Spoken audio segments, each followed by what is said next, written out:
2013年4月23，咱们现在在石阳镇。是啊，怎么了？程小石，我禁出来。如果我问你，不管我怎么改变过程，都不会改变的结果，就是所有人都会死。程小石，这次地震是无法扭转的节点，你救不了他们，他们早就死了。不用说，他们都已经死了，但我看到他是一个温暖善良的大活人。程小石，你现在把他们都喊出来，暴露在外面，面对泥石流的话会更加危险，不但救不了他们的命，又可能让另一批无辜的人丧命。程小石，你想清楚。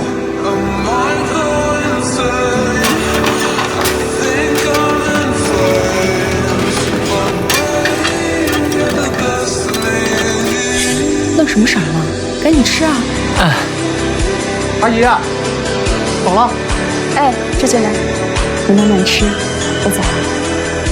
你们去哪儿啊？走了，走了，走了，拜拜。妈！别走。